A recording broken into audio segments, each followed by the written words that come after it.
Durante varios años fue miembro de la inteligencia cubana. En ese tiempo se acercó a la Agencia Central de Inteligencia con mucha información. Esta información hizo que los servicios de inteligencia de este país pudieran centrar sus ojos en varios de los infiltrados en este país. Hay muchos de los cuales no se ha hablado hasta este momento. Nadie mejor que José Cohen para ponernos en contexto la vida y qué hay detrás de este nuevo espía. Gracias. Gracias a ti, Mario. Durante 40 años, ¿cómo se puede estar espiando para un país enemigo siendo diplomático y que la contrainteligencia de Estados Unidos no se dé cuenta? Bueno, lo primero es que estas personas, el perfil de ellos es que no fueron reclutados después que eran diplomáticos. La mayoría de estas personas fueron reclutados por su inclinación hacia Cuba, y en este caso hacia la figura de Fidel y la revolución en la década del 70 en las universidades. Entonces, en este país, la democracia te permite que los estudiantes apliquen para diferentes carreras, para diferentes posgrados, para diferentes empleos.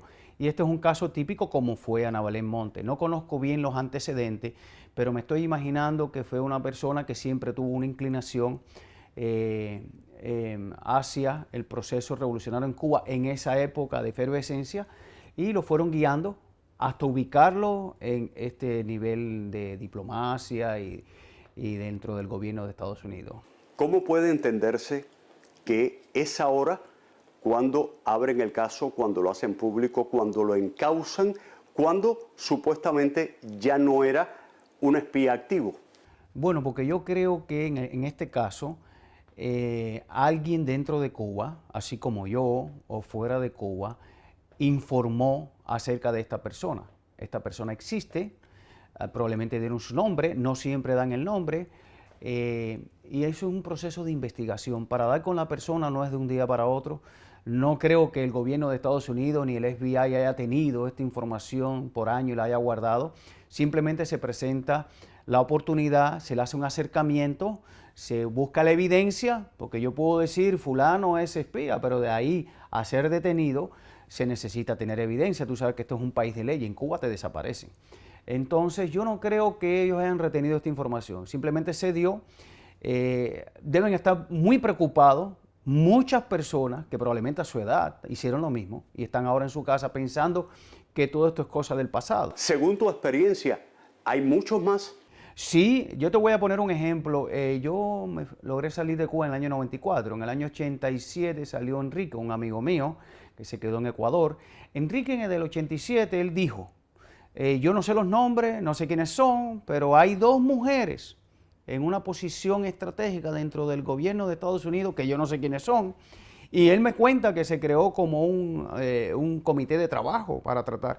Y no fue hasta el 2001 que dieron con Ana Belén. Claro, yo entregué información importante, incluso de criptología. No sé el uso que le da el FBI a eso, no te puedo decir, yo no participo en el trabajo de ellos, que es muy meritorio, de verdad, muy... Sin embargo, tu trabajo sirvió también para, de una forma u otra, descifrar los mensajes de Ana Belén Montes y de otros espías de la red Avispa. Creo que sí, creo que sí. Ellos no me han confirmado, nadie te va a confirmar, pero creo, por la referencia que tengo, por las conversaciones que he tenido, que ellos agradecen mucho esto, porque esto dio lugar a que se pudiera confirmar que una persona y descubrir a este tipo de espías que trabajaron por años para el gobierno cubano. Este caso último, no estoy seguro que se haya mantenido la misma sistema de comunicación con Cuba. Está por ver. No tengo información, no lo he visto. Lo que sé, lo que tú sabes públicamente. Pero sí es importante entender que el procedimiento es el mismo. ¿Cómo puede un agente del FBI acercarse a un espía cubano y que éste al menos no tenga la chispa de decir, déjame llamar a alguien en Cuba para que me confirme que esta persona viene de los servicios de inteligencia y no es alguien que me ha puesto el FBI? Sí, es una cosa bien interesante. Creo que alrededor del servicio de inteligencia cubano se crea un mito de que son muy efectivos y muy profesionales. Yo particularmente que viví allí, que conozco eso, no pienso realmente eso. Creo que son bastante chapuceros y creo que ahí existe un plan de comunicación permanente con cualquier espía en cualquier parte del mundo, que existe seña y contraseña. Este hombre me parece que se confió, aunque yo estaba mirando que la palabra, el nombre de Miguel, fíjate que la persona que se le acerca le dijo el nombre, yo soy Miguel, y él dijo, yo recuerdo que me hablaron de Miguel.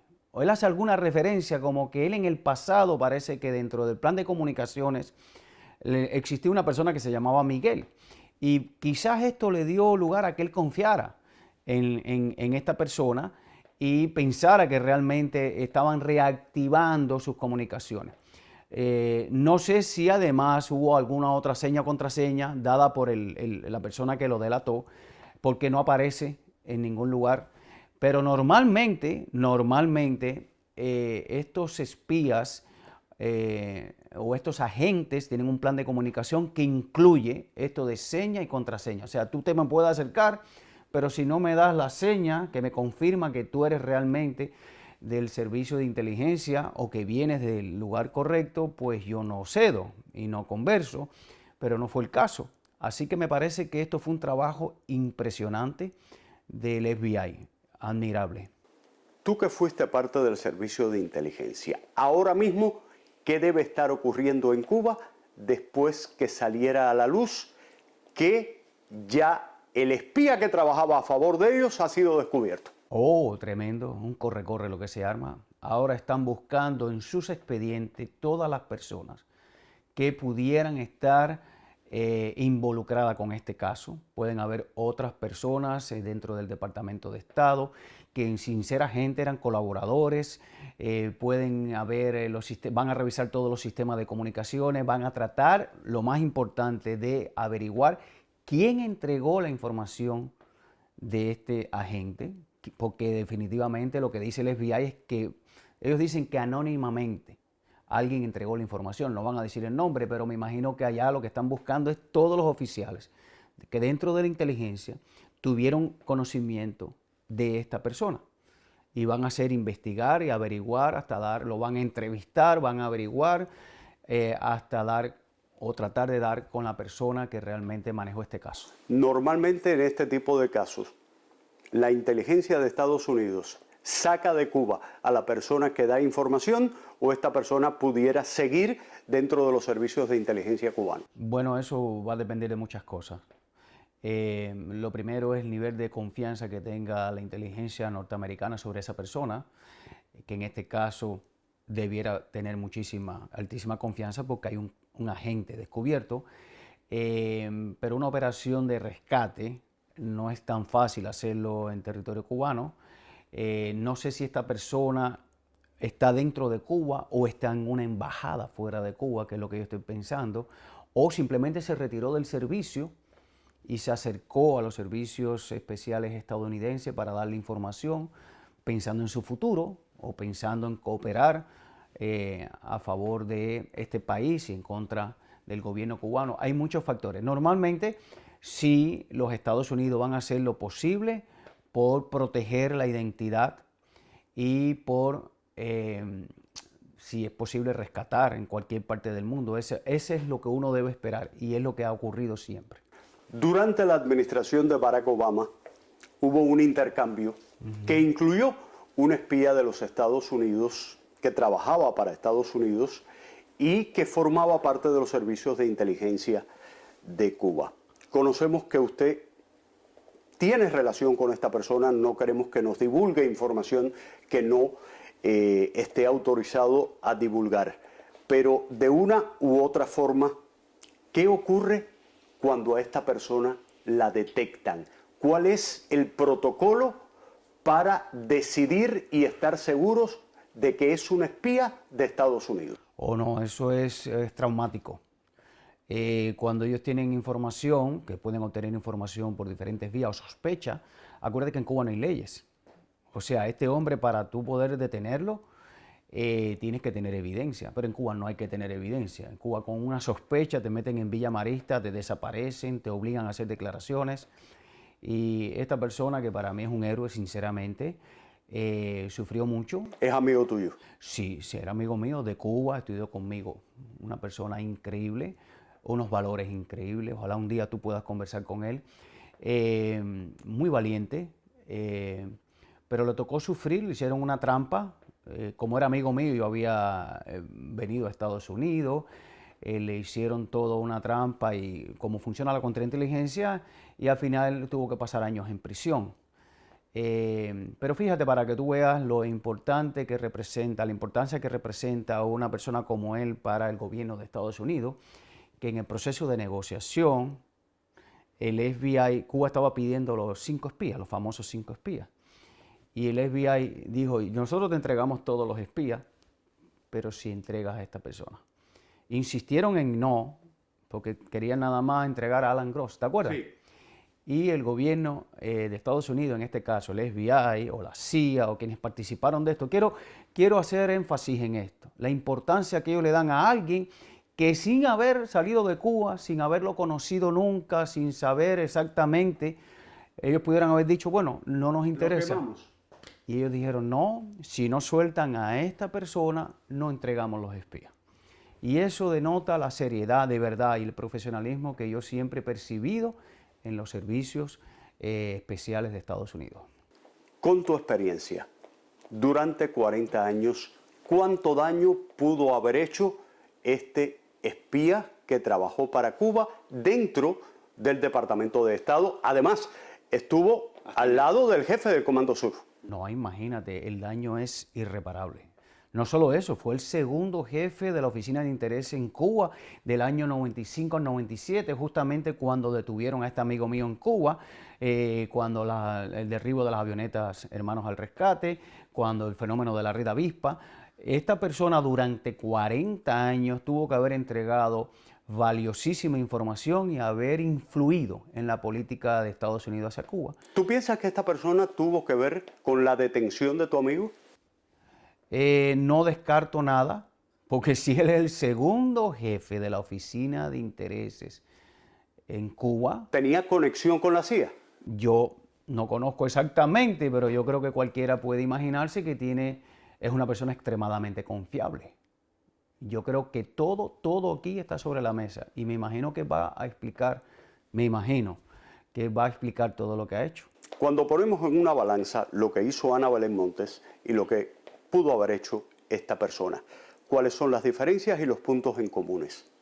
Bueno, los puntos en comunes es la confiabilidad que tenía el gobierno de Estados Unidos hacia estas dos personas. Eran personas extremadamente confiables.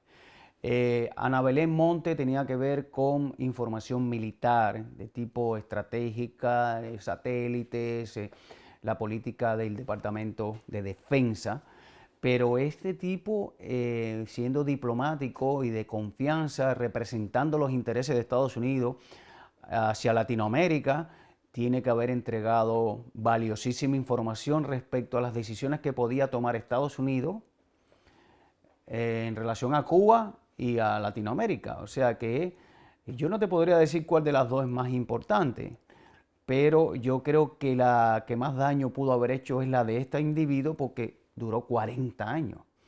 No es lo mismo tú entregar información por 4 años que tú participar en la política de este país por 40 años, sabiendo que Cuba es una prioridad como enemigo de Estados Unidos. Entonces yo creo que él pudo haber hecho más daño y tuvo más tiempo para hacer más daño al gobierno de Estados Unidos.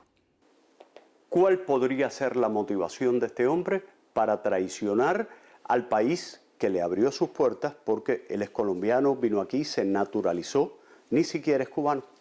Es la ingratitud. Así ocurrió con esta pareja de espías dentro del mundo científico-técnico. Él era de origen argentino, ella de colombiana.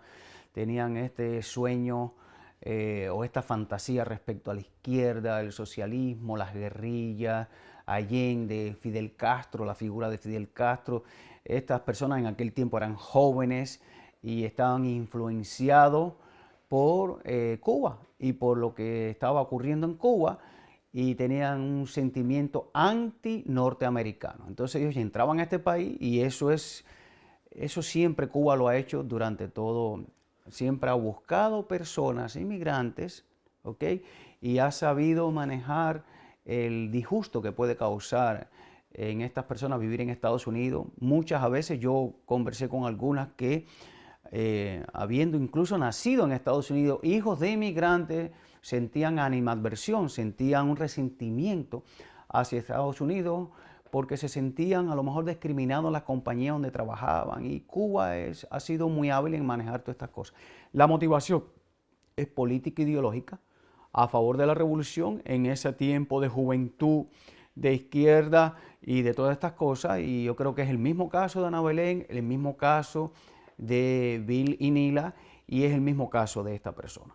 Durante años era difícil infiltrar a alguien en Estados Unidos. Sin embargo, ahora, con las fronteras abiertas prácticamente, ¿cuántas de esas personas que están entrando por las fronteras y que el gobierno de Estados Unidos no tiene forma de saber cuáles son los antecedentes de esta gente, pudieran estar entrando personas con la intención del espionaje no solamente político, sino el espionaje tecnológico? No, es que te voy a hablar de una realidad. O sea, esto no es ni siquiera una opinión. En el año 94, cuando el éxodo masivo, yo me escapé de Cuba en el año 94, pero antes de escaparme yo trabajaba en el departamento M1 de la inteligencia que atendía Estados Unidos. Y en una coordinación entre la inteligencia y la contrainteligencia, yo participé y vi cómo funcionaba. Visitaban a todos los colaboradores o los agentes de la contrainteligencia en cada cuadra en Cuba, que son bastantes, y les decían, ¿estás en condiciones de emigrar? ¿Por qué? Porque se va a abrir un éxodo, y si tú estás en condiciones de emigrar con tu familia, es el momento que te vayas, te vamos a dar un plan de comunicación, te vas a llegar a Estados Unidos, te vas a insertar en la sociedad normal y en algún momento te vamos a contactar. ¿Tú me quieres decir que de la gente que vino en el 94, una buena parte pudiera ser espía? Pudiera ser espía si ellos creen que puede. Ahora, ocurre otro fenómeno, que muchas de estas personas para salir de Cuba aceptan esa proposición y después se desaparecen. Yo lo que hago es una exhortación, honestamente, de verdad, y esto ya que ojalá que todo el mundo escuche y vea este programa, que si alguna de las personas que están entrando por la frontera se dieron a la contrainteligencia de Cuba esta propuesta de que vete a través de Nicaragua y entra a Estados Unidos, que se acerquen al FBI y le digan, mira, lo hice con la única intención de emigrar, pero aquí eso es lo que está haciendo el gobierno cubano. Es masivamente, y esa es la manera más efectiva de lograr entre esa multitud alguna persona que finalmente pare trabajando para el gobierno. Pero eso lo hace la contrainteligencia y la inteligencia cubana, porque en Cuba, al no existir libertad, todo el mundo busca un medio de subsistencia. Y yo no te estoy hablando de una opinión, te estoy hablando de la realidad. En el 94 yo lo viví y estoy seguro que ahora todos esos 400,000 y pico de personas, muchos fueron contactados intencionalmente y le dijeron, se va para allá, en algún momento vamos a entrar en contacto con usted y vamos a reactivar el trabajo. Estos son los llamados agentes durmientes. Esos son los llamados, bueno, sí son agentes porque fueron reclutados en Cuba y están ahí insertados. Repito que un % muy alto de ellos llegan a este país y no quieren saber nada de Cuba. O sea, y usaron ese mecanismo para poder salir de Cuba con su familia y le permitieran salir. No quiere decir que todos van a llegar aquí a hacerlo, pero es un mecanismo que usa el gobierno cubano. Ahora, de ahí a que después trabajen, tiene que ver dónde están ubicados, cuál es su empleo, cómo se encaminan, cerca de qué lugar viven. ¿Entiendes? Ya es un proceso un poquito más complicado. ¿Cuál es la prioridad del gobierno cubano en materia de información que quieren tener y para eso usan los espías? Bueno, lo que quiere el gobierno cubano está en un plan de subsistencia. El sueño y la ambición y la obsesión de ellos es el levantamiento del embargo, porque el levantamiento del embargo le permitiría a ellos, o el levantamiento financiero le permitiría obtener crédito que después no van a pagar, y ellos saben que después establecer una ley de eso toma años, sería una estafar, diría yo, al gobierno de Estados Unidos. Pero hay otra cosa más peligrosa que esa, y es que Cuba se ha convertido en un trampolín de información, fíjate, como un intermediario para todos los enemigos de Estados Unidos. Irán, Corea del Norte, Irán, bueno, ahora Rusia, en aquel momento la Unión Soviética. Yo fui testigo de que la información tecnológica que obtenía Cuba de la industria privada en Estados Unidos, que muchas veces no podía hacer uso de ella, porque eso es ciencia ficción, la vendía o la entregaba a países como Rusia, como Corea del Norte, como Irán, todos los enemigos más grandes que tiene Estados Unidos usan a Cuba como intermediario para obtener información estratégica. Yo me recuerdo cuando Gorbachev fue a Cuba. ¿Te acuerdas cuando Gorbachev fue a Cuba, que no que él permitió que lo condecoraran, que ya le estaba en la onda de la perestroika, que hubo su confrontación con Fidel? Yo participé en la preparación de todo el material tecnológico que había tenido Cuba por años y le hicieron una entrega oficial firmada por con una carta de Fidel Castro a Gorbachev. Y esa información que se le entregó a Gorbachev no se podía usar en Cuba porque Cuba no tenía las condiciones tecnológicas. Ahora estamos hablando de microchips de uso militar, estamos hablando de software sofisticado, estamos hablando que Cuba había obtenido eso durante años, o de la industria de biotecnología también, porque Cuba es un país pobre, sin desarrollo, pero al servicio de países que sí hacen uso de esta información contra los Estados Unidos. Y ahí yo creo que es el peligro más grande y creo que es donde se ha subestimado el papel de Cuba estratégicamente a nivel global. Cuba es como un portaavión al servicio de todos los enemigos de Estados Unidos. El papel de esta persona como espía es tal que hay hasta líderes del exilio cubano que cuestionan la veracidad de la acusación del Buró Federal de Investigaciones. ¿Cómo se explica esto? Eran amigos de él, él supo manejar una actitud de acercamiento, tuvo entrenamiento de inteligencia, fue una persona preparada, era una persona educada y era una persona que sabía qué decirle a cada cual. Y yo vi, por ejemplo, no sé si puedo mencionar el nombre, pero Félix Rodríguez es un experto en estos asuntos de inteligencia y contrainteligencia, un hombre que trabajó para la CIA. Yo vi las declaraciones que hizo, dice que él no lo podía creer, que él todavía le daba el beneficio de la duda, que ese hombre era su amigo, y en realidad es así. Ese es el papel de un espía, engañar a sus amigos, engañar a su país, traicionar a todo el mundo. Y de verdad que si Félix lo conoció, yo nunca lo conocí, por supuesto, a lo mejor tenía una impresión completamente diferente. Cohen, este es un caso. Los 5 espías de la red Avispa eran mucho más, multipliquémoslos por 3, lo que pasa es que colaboraron con la Fiscalía. Hoy por hoy, después del éxodo masivo, si tuvieras que sacar un cálculo, ¿cuántos espías crees tú que viven entre nosotros en el sur de la Florida esperando a que le llamen de Cuba? Bueno, pueden haber miles, pero te voy a explicar algo para no crear una falsa expectativa. El proceso en Cuba está muy desmoralizado. Estas personas, si se dan cuenta, tienen 73 años. O sea, esto no es un espía de ahora, esto es un espía de cuando la revolución era un sueño. Hoy en día la inmensa mayoría de las personas, incluyendo los cubanos, no tienen la motivación de la década del 70, ni piensan respecto a la revolución. Entonces yo creo que cada vez se le hace más difícil, o no, es mi punto de vista, que realmente personas trabajen para ese gobierno. Ya no existe Fidel Castro, Raúl está decrépito si existe todavía, entonces han desaparecido las figuras históricas, esto tiende a corrupción, la gente cada vez más en Cuba y fuera de Cuba sabe que son gobiernos narcotraficantes, gobiernos aliados a la mafia internacional, narcoterroristas, como los Maduro en Venezuela. Entonces cada vez más difícil captar ideológicamente, encontrar la motivación en alguien para que trabaje para el régimen. Pueden haber muchas personas en Estados Unidos que ellos piensan que pudieran trabajar para el gobierno, pero yo particularmente, desde mi punto de vista, creo que la época aquella del romanticismo revolucionario pasó y que claro que Cuba sigue siendo una amenaza por diferentes motivos, porque hay gente que como este hombre con 73 años siguen trabajando. ¿Ok? No vayas a pensar, pero reclutar personas nuevas, motivarlos y hacerlos trabajar para algo tan absurdo. Imagínate tú viviendo en Estados Unidos, con el hambre que hay en Cuba, ponte en ese lugar. Llegas a la frontera, tú sabes lo que es Cuba.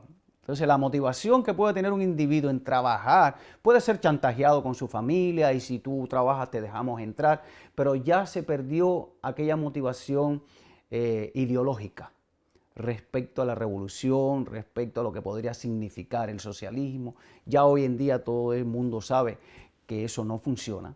Y yo creo que aunque haya muchas personas con el potencial de trabajar, le es muy difícil al servicio de inteligencia conseguir personas como esta. Estos que llevan 40 años eran de otra época. No creo que sea tan factible hacerlo hoy. Después de ver este caso, nos surge la duda, ya sea a través del chantaje, ya sea a través de dinero, ya sea a través de relaciones amorosas, ¿cuántos de los diplomáticos de varias embajadas en Cuba pudieran ser agentes de la inteligencia cubana? Bueno, yo no te podría decir la cantidad. Sí te podría decir que todos están expuestos a lo que tú acabas de explicar. O sea, todo diplomático en Cuba. Y los otros días lo estaba explicando en una entrevista. No solamente los estadounidenses, los diplomáticos estadounidenses en Cuba, sean oficiales de la CIA o de lo que sea, o diplomáticos, incluyendo este hombre, tienen un chequeo permanente en su casa, un carro parado afuera, los persigue, los hostigan, los chantajean, los tratan de grabar, pero también todos los diplomáticos de países que no tienen muy buenas relaciones con Cuba son sometidos al mismo régimen de chantaje, provocación, le acercan mujeres, es una cosa inmoral, es una cosa, la corrupción tremenda, pero sí todos están a expensas de ser chantajeados y reclutados por la contrainteligencia cubana. ¿Estás de acuerdo tú con lo que ha salido a la luz del gobierno de Estados Unidos, que no hay pruebas de los ataques acústicos? Yo no estoy de acuerdo con eso. Yo respeto, ellos tendrán sus razones, pero es imposible. Imagínate que en cada hotel en Cuba, en cada hotel, existe una oficina de contrainteligencia con un oficial de contrainteligencia. No hay ningún norteamericano, ni turista, ni diplomático, que se hospede en un hotel en Cuba, donde tienen que hacer registración, entregar pasaporte, aparte de la información previa que tienen que entregar antes de ir a Cuba, que no esté chequeado desde que llega a Cuba hasta que se va. Le ponen técnica operativa en las habitaciones, tratan de lograr acercamiento, tratan de buscar su motivación política, porque digamos hay que recordar, yo te dije ahora que aunque el factor moral no era tan fuerte como en los buenos tiempos, tuviste lo que está pasando en las universidades de Estados Unidos. O sea, también hay muchos enemigos de este país y en diferentes partes, hasta en el Congreso, ¿verdad? Que lamentablemente han sido, yo diría, vulnerables ante la influencia del izquierdismo por un resentimiento anti-norteamericano. Lo que sí te puedo decir mi opinión es que es imposible que se haya hecho algo en Cuba contra los diplomáticos o los oficiales o lo que sea estadounidense sin el consentimiento de Cuba, sin la participación consciente de Cuba y sin la autorización de Cuba. Si entiendo, tú pones en tela de juicio a quienes dicen que no hubo este tipo de operación porque al final de la jornada están reaccionando ante una realidad que no conocen. Correcto. Y además de eso, a veces los informes del gobierno estaban influenciados por personas como Rocha, como Ana Belén. Eso no es un peligro. Ellos no pueden hacer eso. Ellos no tienen tecnología. Eso es obviar la realidad. Eso es ignorar la realidad que yo viví y que todos nosotros, además, si yo te lo estoy explicando a ti, te darás cuenta que eso lo sabe el gobierno de Estados Unidos. O sea, mi opinión particular es que hay una participación directa, un consentimiento, una autorización y probablemente la propuesta vino de ellos, de hacer el experimento.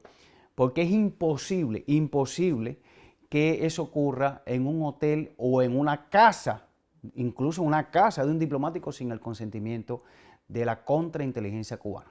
Si en esa cámara, detrás de esa cámara, está uno de los miles de agentes de la seguridad cubana que están aquí, y aún tienen dudas si el gobierno de Estados Unidos conoce sobre sus verdaderas intenciones. ¿Qué usted le diría? Que fuera y le tocara al FBI a tiempo. Yo creo que lo mejor, honestamente, es decir, mira, yo me equivoqué. Este hombre va a pasar el resto de su vida probablemente en prisión. Yo creo que es mejor todo. Yo creo que el ser humano tiene derecho a equivocarse, pienso yo, claro. Hay que ver el razonamiento que tienen cada una de esas personas. A lo mejor están arrepentidas, a lo mejor no tienen opciones, que es lo que yo creo. A lo mejor se callan la boca y dicen, déjame ver, ojalá nunca me van a descubrir. No sé si te diste cuenta cómo él hace referencia a Ana Belén Monte. Y él dice, fue traicionada. Si no hubiera sido traicionada, pudo haber hecho mucho más. Pudo haber hecho mucho más. O sea que él todavía, en el año 2023, por lo menos ante un agente cubano, un oficial cubano, defendía lo que había hecho Ana Belén Monte y al parecer él seguía con la idea. Pero yo no estoy tan seguro que todo el mundo piense así. Yo, honestamente, yo hago una exhortación. Si usted se ve reflejado en este caso, por alguna razón, honestamente y de corazón, no espera que lo descubran. Yo le diría, vaya y coopere con el FBI, le diga, mira, ocurrió todo esto, entregue toda la información, porque al final yo creo que es la mejor opción que ellos tienen. Lo otro sería irse a vivir a Cuba, y creo que eso es peor que cualquier cosa. Gracias, José Cohen, por estar con nosotros. Yo soy Mario Vallejo, Noticias 23, Univisión.